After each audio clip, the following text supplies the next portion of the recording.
ఏంటంటే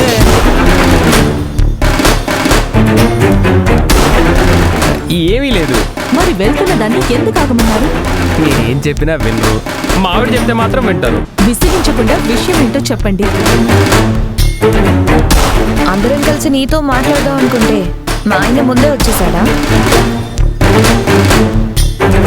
బావకి ఆత్రం కదక్క. నన్ను అనడం కాదు, మీరేం చెప్పాలనుకుంటున్నారో చెప్పండి.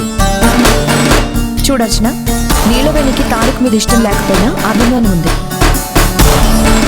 దాన్ని ఆశ్రయంగా తీసుకొని మా బ్రదర్ రెచ్చిపోతున్నాడు.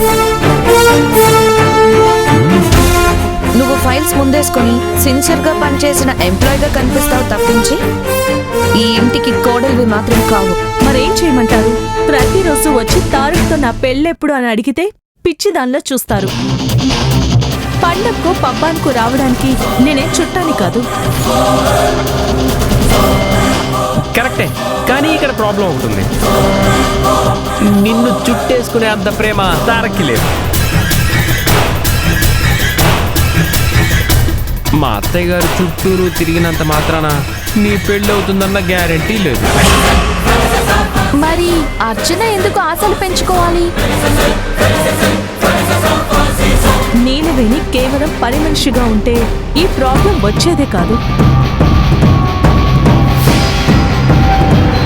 దానికి ఎప్పుడైతే సైనింగ్ అథారిటీ ఇచ్చాడో ఒక్కసారిగా పబ్లిసిటీ పెరిగిపోయింది. ఎస్, ట్రిపుల్ బి అనేసి బిరుదు వచ్చినట్టుగా తను కీర్తిస్తున్నారు కదా. నీలవేణి ఎంటర్‌ప్రెన్యూర్ గా, ఎంప్లాయీగా, బోర్డ్ మెంబర్ గా బెస్ట్ అనిపించుకుంది. నీలవేణి ఈ ఇంటికి కోడలు అవ్వడం మన అదృష్టం అని అందరూ అంటుంటే మా అమ్మకి మాత్రం మింగుడు పడ్డం లేదు. కానీ తారక్ దానికి చాలా సంతోషిస్తున్నాడు. కానీ మనం సంతోషించాల్సిన విషయం ఏంటంటే నీలవేణి మీద తారక్కి ప్రేమ ఉన్నా నీలవేణికి కేవలం గౌరవం మాత్రమే ఉంది.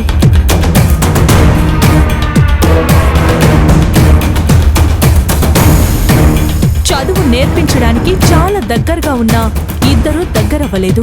ఒక్కటయ్యుంటే ఈ పాటికి మా నాన్న ఆడిన నాటకం నిజమై ఉండేది. నువ్వు ఈ ఇంటి కోడలుగా వచ్చే అవకాశం కూడా పోయేది. ఇప్పుడేం చేయాలో అది ఆలోచించండి. మా ఆలోచనలు నీతో పంచుకోవడానికే కదా నిన్నాగమంది. అన్నయ్య చేయి కట్టవడం వల్ల సైనింగ్ అథారిటీ నీలవేణికిచ్చాడు. నీలవేణికి కూడా ఏదైనా జరిగితే ఆ సైనింగ్ అథారిటీ ఎవరికిస్తారు? నువ్వు ఊరుకోమ్మా, అన్ని అవసరం మాటలే మాట్లాడతావు. నిమిష క్యాజువల్ గా మాట్లాడినా అందులో చాలా విషయం ఉంది. తను అన్నట్టుగా నీలవేణి చేతికి ఏదైనా జరిగితే అథారిటీ ట్రాన్స్ఫర్ అవుతుంది. నిజమే, దాని వేగానికి చిల్లు పడితే ఆగిపోతుంది. దాని చేతిలో అధికారం పోతే మళ్ళీ అంట్లు తోముకోవడమే దానికి గద్దవుతుంది. ఏం చేస్తారో చెయ్యండి, మీకు కావలసిన ఏర్పాట్లు నేను చేస్తాను. అర్థమైంది అర్చన, ఇక మేము చెలరేగిపోతాం. ఇప్పుడు నువ్వు వెళ్ళిపో, మళ్ళీ ఫోన్ చేసి గుడ్ న్యూస్ చెప్పినప్పుడే ఇక్కడ వాలిపో. మంచిది.